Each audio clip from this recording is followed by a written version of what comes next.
There are dire warnings that New South Wales will be hit by increasingly extreme weather. 2015 was the hottest year since climate records began. Figures show this July was the single hottest month in recorded history. Australia sweltered through its hottest spring on record. Climate change is now affecting every country on every continent. It's the rate that's of great concern. And what do you put that rate down to? Oh, it's human activity. We have everything we need. Some still doubt that we have the will to act, but I say the will to act is itself a renewable resource.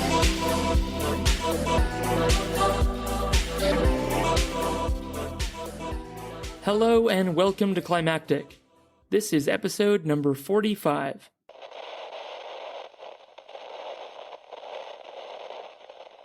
Hello, I'm Georgia.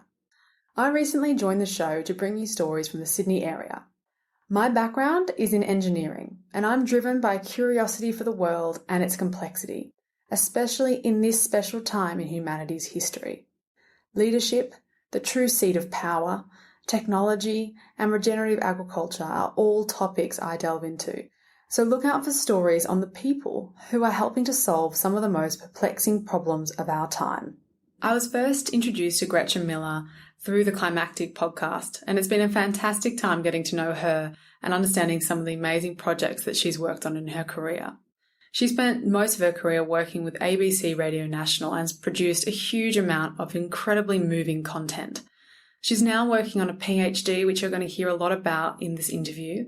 The title for the PhD is The Power of Podcasting to Help Environmental Movements Communicate Their Message. Nothing could be more poignant for my first ever interview, and I'm really thrilled to be sharing this discussion and this conversation with you.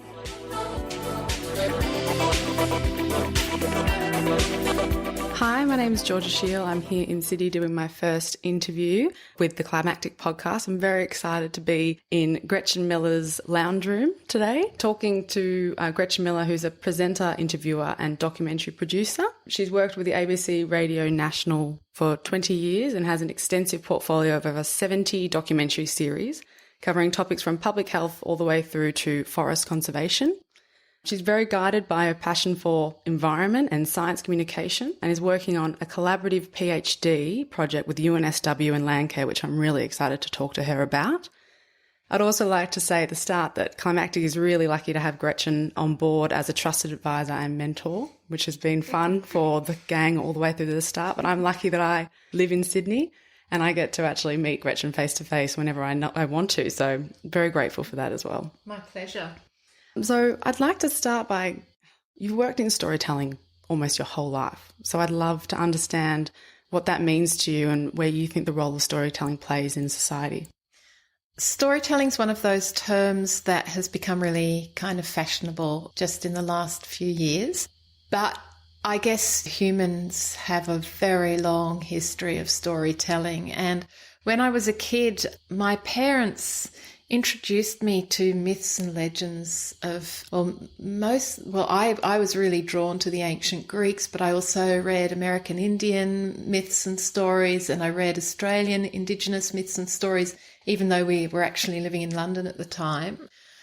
And so I guess those stories, and of course it was very much pre-internet, and there just wasn't the distraction around of the latest video game or I'm going to embarrass myself here. I don't even think they're called video games anymore. Anyway, we just didn't have quite so much distraction. And I read and I read and I read and I read and I read a lot of stories. So I loved stories. They just became a part of my lifeblood. When I did my undergraduate degree, I did music composition. But again, what I was really drawn to was what's called music theatre. And that's not musical theatre. It was a much more experimental avant-garde form. And I guess it was the words in that which attracted me to it. And then I wondered what I could do with this pretty useless degree, really. I mean, no, when I say that ironically, because it was an extraordinary degree, but it didn't prepare me well for a real job. And I was interested in the environment and I volunteered there. And then I met a guy who said, look, I'm starting out at the Sydney Morning Herald. You'd be a great journalist. Now, I really wasn't great material as a journalist, but I was really shy. I was really esoteric. I was really fanciful. But anyway, it was an opportunity to do some work, and I latched onto it with quite a lot of determination. And I guess there I learnt to tell stories in that really short form. You had 300 to 500 words often, which really isn't much. And I got hooked at that point. But I always thought that radio would be a good fit for me because the spoken word, really, and managed to get an arts grant that got me in the door at the ABC, and then I just kept my foot in that door and basically refused to leave. And that was kind of 20 years of work then in various places. And storytelling, yeah, it's become a really fashionable term, but I guess it's what journalists do. And I was really into features, which is quite lateral storytelling. So it's a combination of not just interview and real oral history or oral stories, but also readings and quotes from literature and real mix of different genres. And it was just absolutely enticing way to get a story across using not just the spoken word, but the sounds of environment, the sounds of place, and all these different elements, which might be science or philosophy or literature or previous research or history. And you would bang all these things together with lived experience and come up with you had the opportunity to come up with quite intoxicating ways of storytelling, quite complex ways of storytelling. That's a long answer, sorry. Not at all. I think intoxicating ways of telling stories would have to be the best description for the work of yours I've listened to thus far. I think especially the silent forest and trees I've loved are just miracles. They're beautiful, beautiful pieces of storytelling, very honest and true. In a lot of those cases, especially in the silent forest, it sort of struck me more as investigative journalism, but with soul. Would you explain it that way, or how would you explain that project? Yeah, the silent forest really is probably the straightest piece of work, major work that I've done. I often call things radio features as a way of explaining the form that I work in, but it really was a work of documentary because it had to be for the BBC. So I guess in some ways the poetry had to be diminished in some way. But yeah, again, the idea of that project, 4 stories about 4 different areas of environmental struggle in Southeast Asia, where I wanted to find local communities, not NGOs, international NGOs. I wanted to find local communities that were pushing back against environmental threat. And I wanted to hear their stories about how they were doing it and how their work sat culturally. So it was a 4-part series. We went to Thailand to look at the rosewood. We went to Vietnam to look at the pangolin. We illegally crossed the border into Burma, into Myanmar, to talk to the Karen rebels who want to set aside thousands of hectares of forest, which has been actually protected by war. And what was the other one? Oh, yeah, Indonesia, where the forests are literally silent because the country's cultural passion for birds means that birds are captured out of the forests and put in cages in people's homes. They compete in birdsong competitions, but yes, the forests are quite literally silent. The birds are all gone, and there are groups of people trying to push back against that poaching which goes on, which has its roots in poverty, basically. It's not big evil poachers doing it. It's lots and lots of little guys who just use it to supplement their income. But yeah, it was a more straight kind of storytelling, I think, not quite as kind of philosophical or sociological or, psychological as I like to usually do, but it was such an adventure. Yeah, I was very lucky. And now to hear one of the pieces that truly moved me from Silent Forest, one of Gretchen's most recent pieces. But the human misery of conflict made it too dangerous even for armed poachers, and so, perversely, large areas of rainforest were preserved, in which many animals and Karen people still live. So let's slip now, unobserved, beneath the noisy canopy. Along our travel here, you will see many plants, like mixed cropping. Bitterness trees, banana, pineapple, bitterness leaf, they are not doing for the business, just for the family eat, yeah. But these trees here are banana. Banana, yeah. Yeah. And pineapple. When they need to eat, they take it. Yeah. They don't collect, a lot.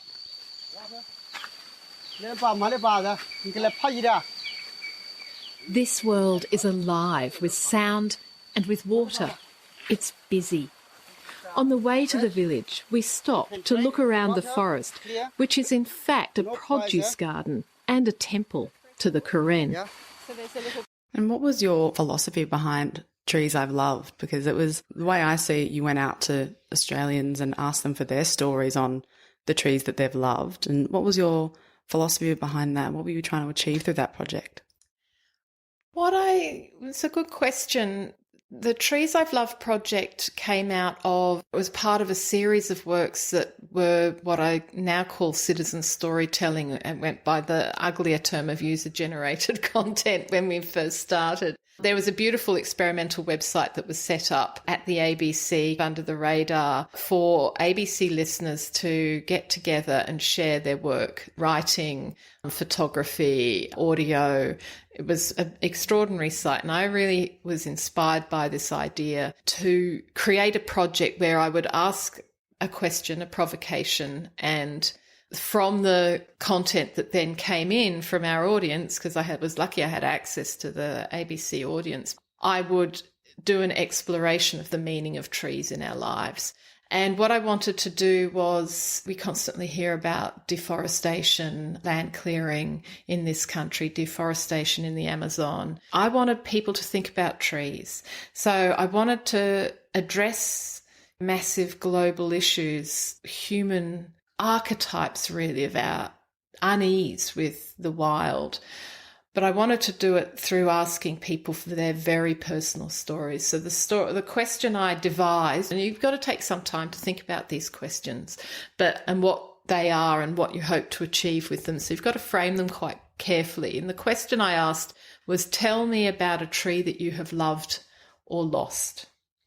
And it's a question about archetypes. It's a question about that relationship we have with nature, but a very specific relationship. Not tell me about how you feel about nature, but tell me about a tree, a particular tree that you have loved or lost, or loved and lost. And people really responded to that question. But the idea was that in thinking about this one tree that you have had a relationship with, you might then step up to protect the trees in the little park nearby, and you might then step up to protect the trees of the nearest national park, or you might then step up and care about the trees in a Tasmanian forest, or a forest in a state far from where you are, or you might step up to protect the trees of the Amazon, because the idea of the project was to remind you that we have a relationship with the forest.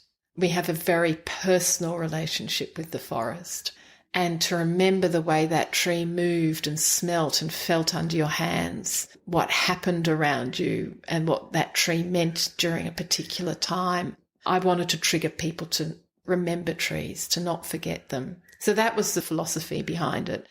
Yeah.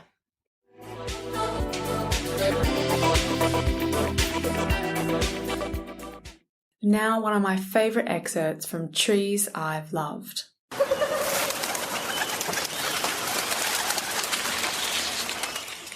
The children in the tree. Hidden by leaves, their quick, quiet eyes follow you. And you might never know, but for a sensation on the back of your neck, which tells you you're not alone. One of those children was once you, and there's a part of you always up in that tree, looking down, mystified by the adult world, but powerful in your invisibility. You know your territory, not by the streets and shops and houses, but by the trees, the markings on the bark at eye level, the climbability of the boughs above. And you never fully forget this as you pass from the whispering leafy world to the sharp-cornered one of the grown-ups.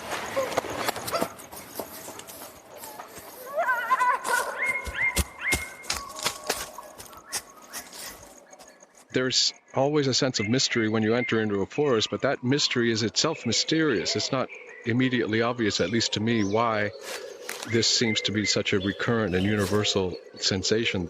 And it actually is another world. The French anthropologist Claude Lévi-Strauss authored a famous book called Triste Tropique, about his voyages and his trip to Brazil and his experiences there in the Amazon forest.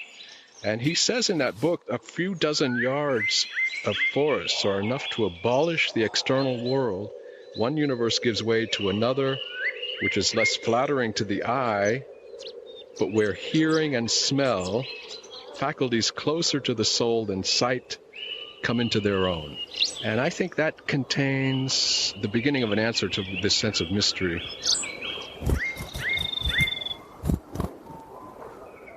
If anyone hasn't listened to that, it's a beautiful, beautiful piece of work. And it actually brings me to, very funnily, your PhD subject in many ways, which is, as I've got it down, the power of podcast or communication, conversation, to help environmental movements communicate their message, which feels really urgent at this point in time. Where I'm sitting, we've had the facts for longer than I've been on this earth.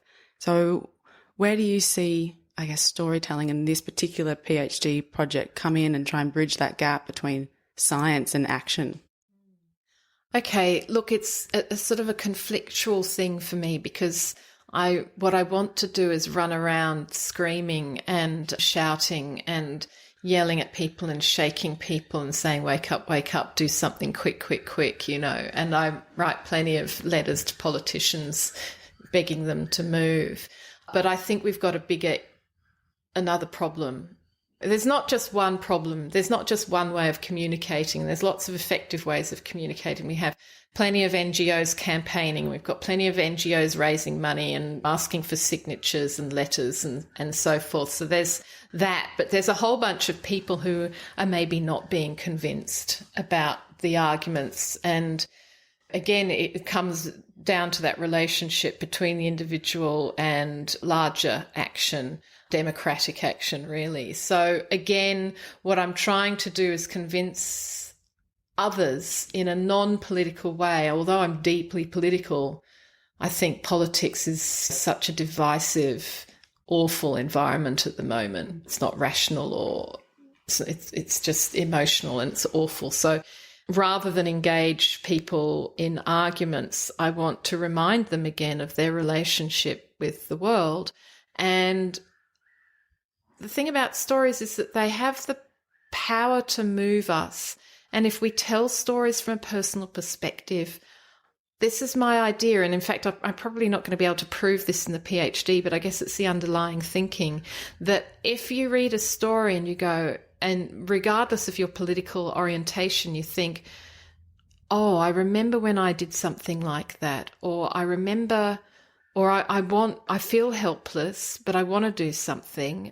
This person's story is giving me some ideas. This person's struggle with their own not knowing what to do or how to do something shows me that I too can take on that almost insurmountable problem and start making my own effort. And when I make my own effort in my local area, whether it's to take part in a replanting or rescue a wombat or look after a native bird that's been orphaned, once I reconnect in that way, then I might also start connecting that relationship with the way that I vote.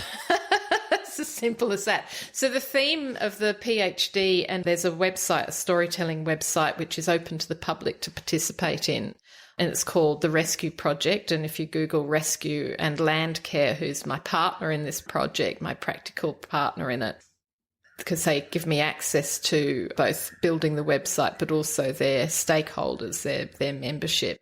If you Google Landcare and Rescue, you'll find a storytelling webpage where people are asked, when you rescue something, a river bank by cleaning it up, a wombat by taking it in, or a possum or a kangaroo, Joey, or if you pick up rubbish as you walk along the beach and you pick up plastic, and if you care for a particular location over time, or you fight the council about cutting down of a tree. These are all acts of rescue. But my question is, firstly, what do you do? But secondly, how do you feel when you put your fingers into the soil and you plant a tree and another tree and another tree, and you come back and you care for that land?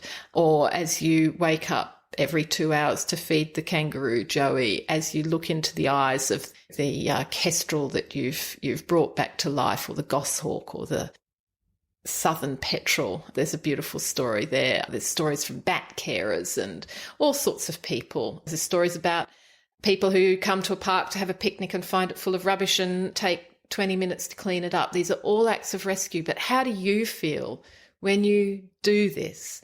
How in some way does it rescue you? And I think in the bigger picture, in rescuing the planet, we also rescue ourselves. We rescue the human race, but we rescue ourselves on a psychological, spiritual, if you must, level. Yeah. A connection we've not lost, it's just dulled down by the busyness, perhaps, of life, and just the craziness of what's going on with decision makers, and we're just not sure where we fit in it all, but we are so intrinsically part of it. And I think that's, especially for people who live in the city, can be hard to rescue that part of you.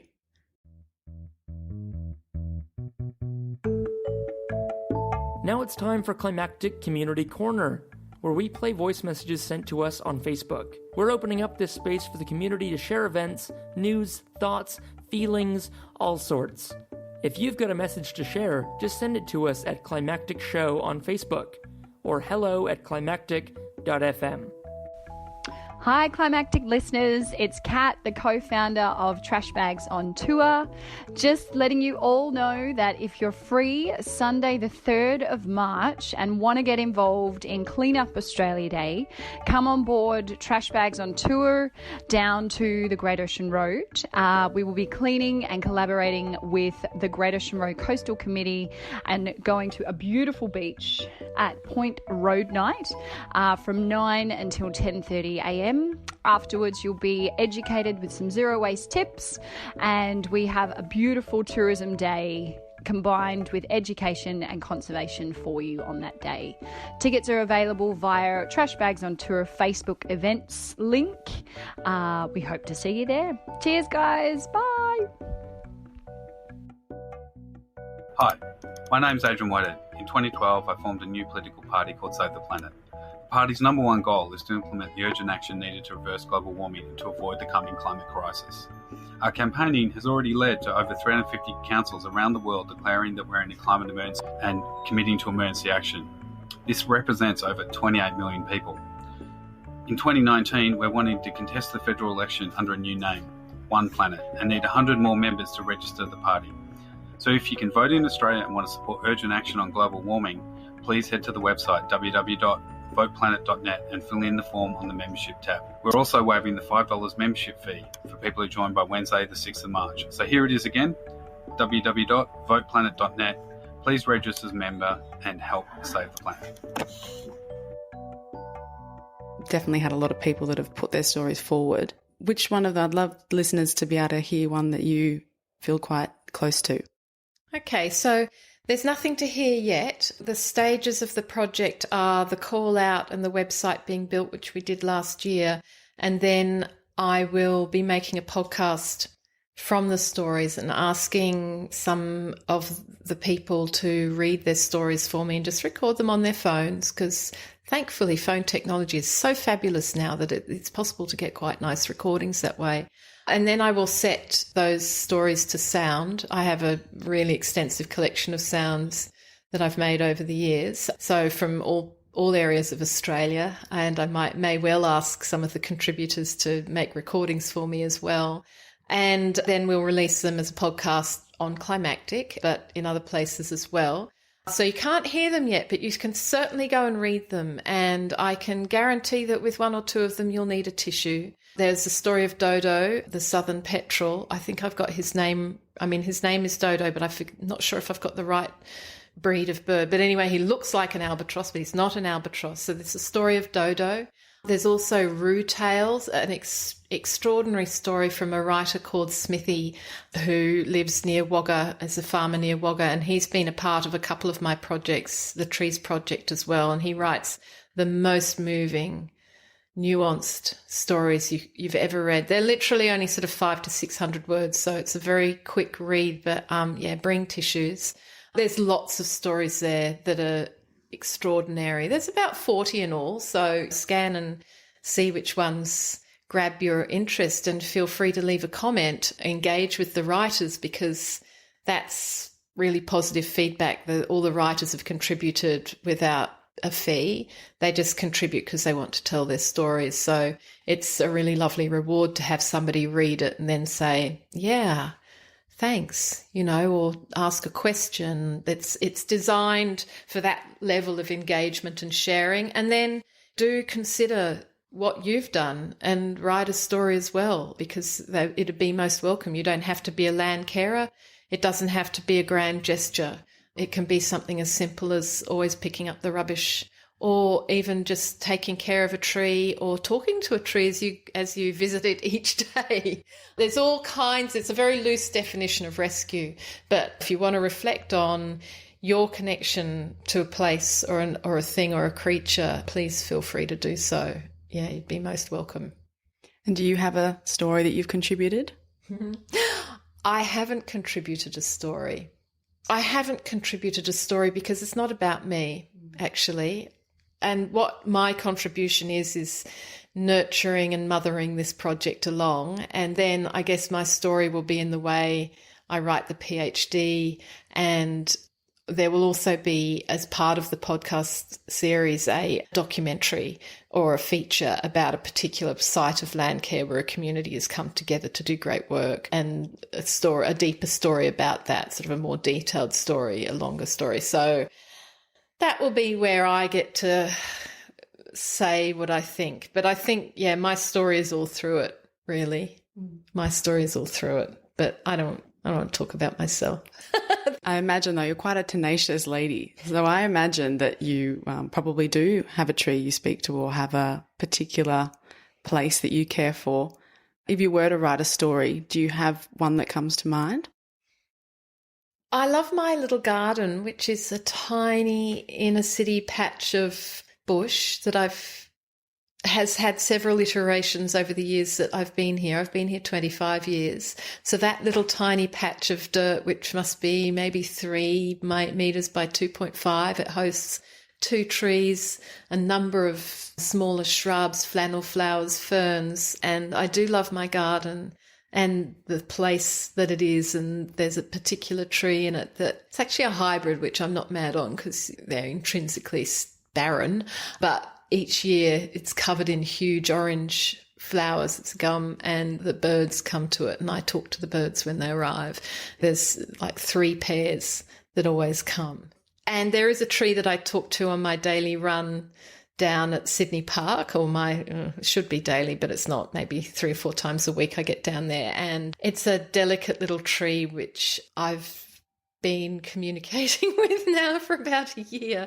It's just a little comfort because I had a bit of personal stuff going on with my child and I was terribly worried for him. And so to sort of help calm myself, I would chat to this tree and just notice it. Really, I just noticed it. And let me tell you, that tree has rescued me in a way. So I just notice when it gets new growth, and I talk to it when it hasn't rained for months, and I celebrate the buds as they start to appear. It's a wattle, and it's nothing fancy, but I'm quite fond of that little tree. Yeah. It was actually a friend of mine who, when I was 12, she's one of my oldest friends, and I met her and we lived together for 2 years. 12 to 14, lived in the same suburb, and then I moved, and we've not lived together since, but it's been 38 years or so of friendship. And she said to me that if I gave the tree in my front garden a hug, I would come back.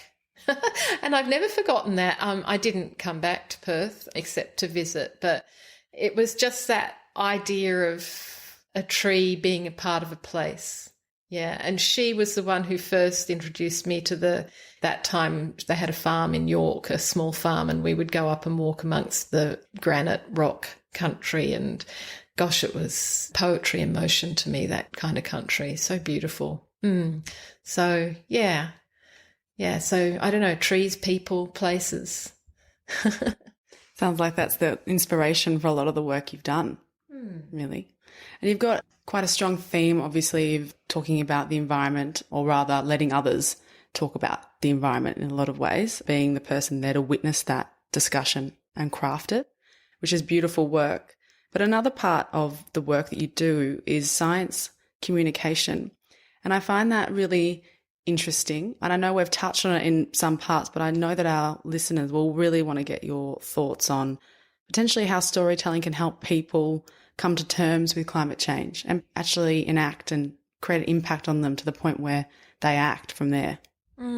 The science communication that I've done so far as a freelancer, and I've only been freelance for a year, so this is a growing space for me, I think, and it's strange that it has come to me. It's been health communication. So there's been a podcast called Prevention Works, which I did, which is really very targeted at policymakers and people, researchers in that space. So it's a small audience, but I guess I do the interviews in a way that's a lot more general, as if I was on a daily radio show, like a good one, like Life Matters, I guess is my model, where I'm really just asking, or the science show, where I'm really just asking the scientists what's behind their work and why they do it and what their passion is and what drives the research. Because so often science research, you read about it in dry research papers and there's no sense of the humans behind it. And quite often the social meaning, the value of the work is hidden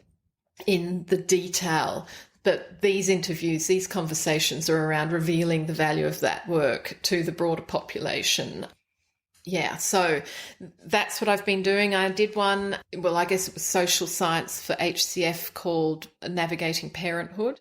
And that took a case study, a person with a real story to tell, whether it's what it's like to have twins and have them in the neonatal intensive care unit for 100 days. That is more about psychology of the experience of parenthood on parents, less about the children, more about the experience of parenthood. But with each of those case studies, with each of those people, we had an expert sit in, whether that was an anthropologist or a sociologist or a psychologist, to kind of paint a broader picture. So that was a really interesting project. And the other science, I'm about to do some training in podcasting for the New South Wales Cancer Institute. They want to make their own podcast, talk about their research. So I'm going to do some training with them.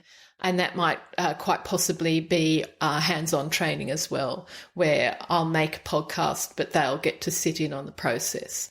And I've also trained scientists at the Royal Botanic Gardens who are doing research into when an area of country is replanted and regenerated and restored.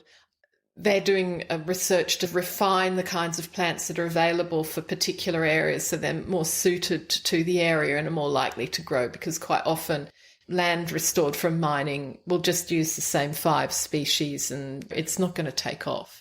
So that research, it was training in how to communicate their research, again, in a more human and accessible way, and to teach them how not to be put off by those kinds of conversations which are more personal, because they really have, those conversations have a lot of impact in terms of fundraising, actually. If you can speak about your research in a way that makes sense to a rich layperson or a rich policymaker or a funding body, then they're more likely to fund you, because they see the art of the story is that it speaks to the listener and the listener develops empathy and ownership of that story, a feeling of a resonance with the story. So that's why storytelling is so powerful, because if you hear the human voice talking about their work, your body is almost evolved to respond emotionally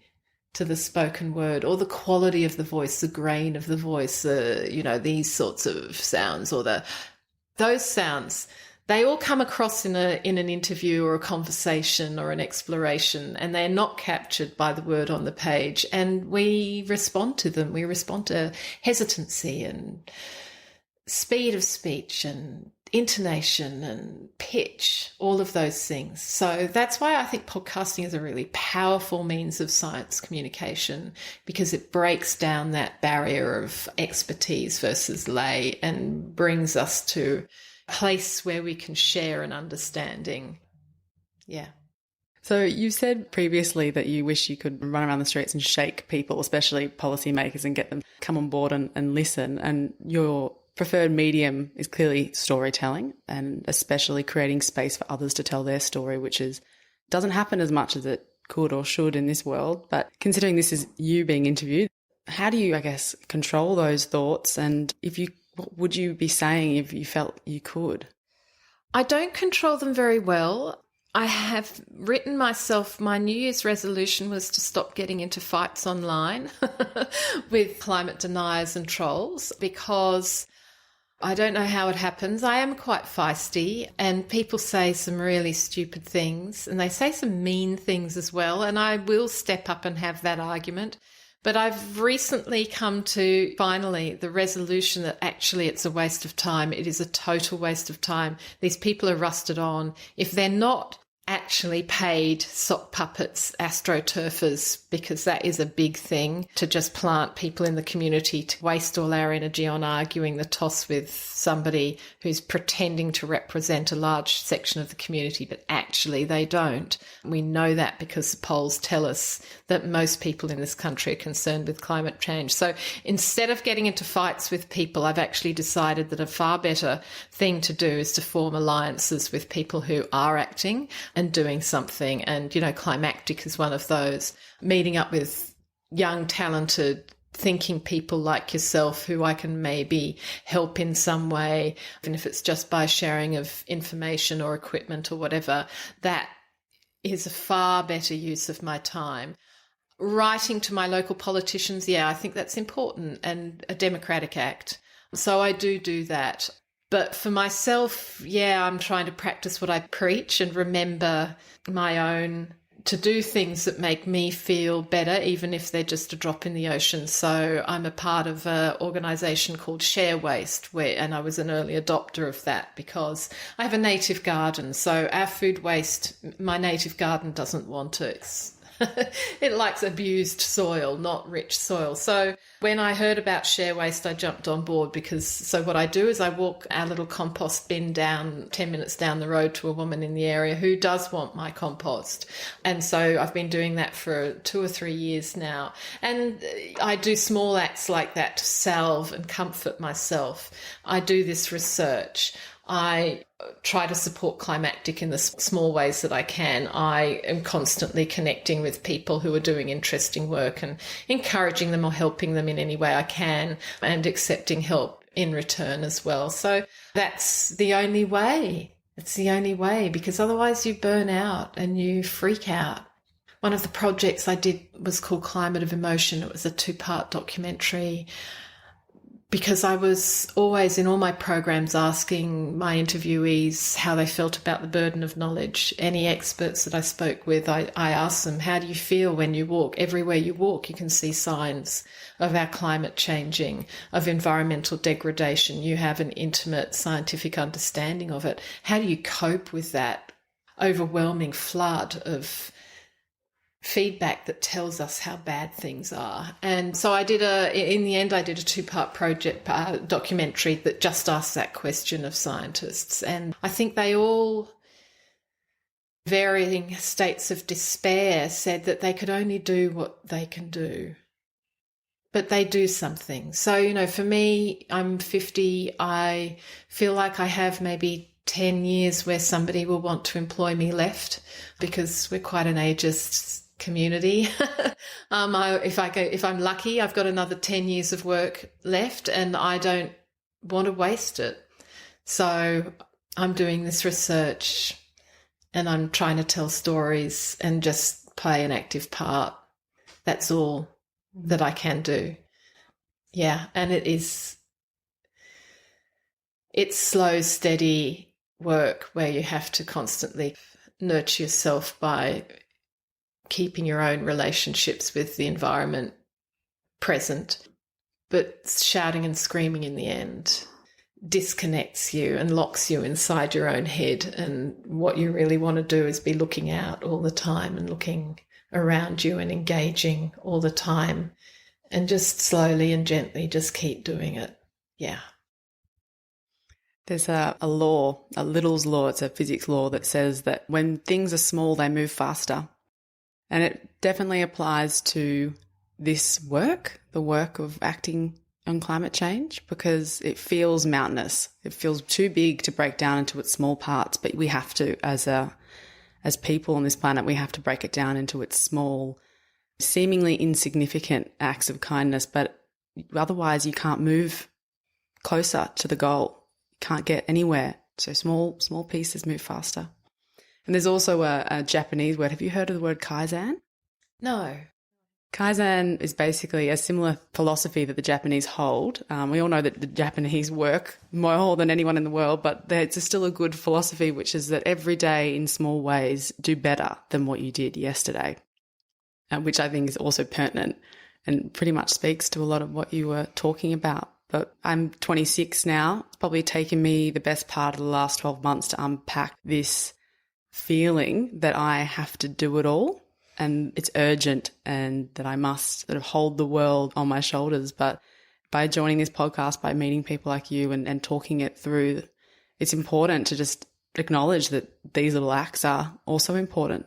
You know, they make a difference in the long haul, but it is hard. Yeah. I hope they make a difference. I don't feel terribly optimistic, to be honest. I really don't. I feel really pessimistic. But things are changing, and maybe they'll change quickly, and you can't put your head in the sand in the end. I'm really heartened by the rise of independents in our political system who are challenging the rusted-on old bastards who really have us to the wall. I'm thinking of Tony Abbott's electorate. I don't know, I think if there's not change in some of those places, it's going to be devastating. But if there is, oh, the hope. I mean, you know, I should have learned by now to forget about politics. I think that democracy is one of the levers that we can use to ensure that our voice is heard and that we can all continue to have a role to play. But if we lose out this election, there's always the next. And meanwhile, people like you and I form alliances and do work and just keep one foot in front of the other. It's okay. It's something. And and bearing witness, I think, is another important aspect to being a person in this milieu. Just remember to bear witness and feel joy in what remains around you. Yeah. Where do you get the most joy? Location. Oh, look, you know, there's many places. I used to get deep joy from being out in the middle of Australia in places like Coonji Lakes. I would dearly love to go back there. The Darling River. I love the coast.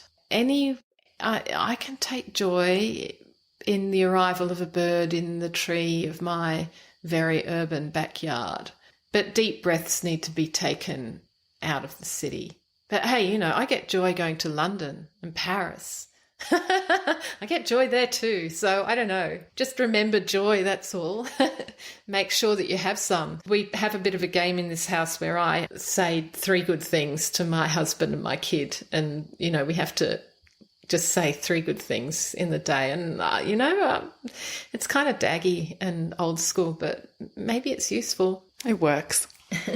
Acts of gratitude and acknowledging them when they come. Yes. And not letting them pass you by. Yes. Yeah. Well, it's been fantastic talking to you, and thank you so much for letting myself into your home. This is for the second time, and meeting your young boys has been really special for me as well.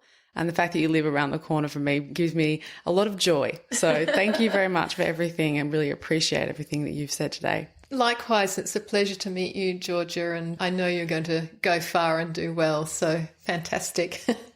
We'll see you again soon. No doubt. Thank you.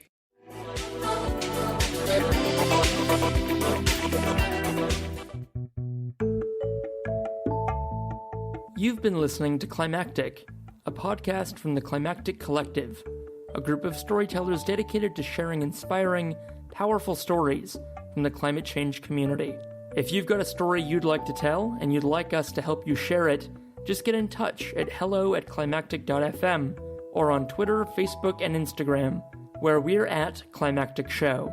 If you enjoyed this program, please tell a friend. Independent shows like ours need the help of our listeners to grow. And if you had the time to leave us a rating or review at Apple Podcasts or your podcast app of choice, we'd greatly appreciate it. The Climactic Collective is Mark Spencer, Rich Bowden, Maxine Bazeley, Georgia Sheil, and Bronwyn Gresham. Our producer is Hazel Fidecaro. Thanks for listening, have a great day, and we'll be back with another story next week.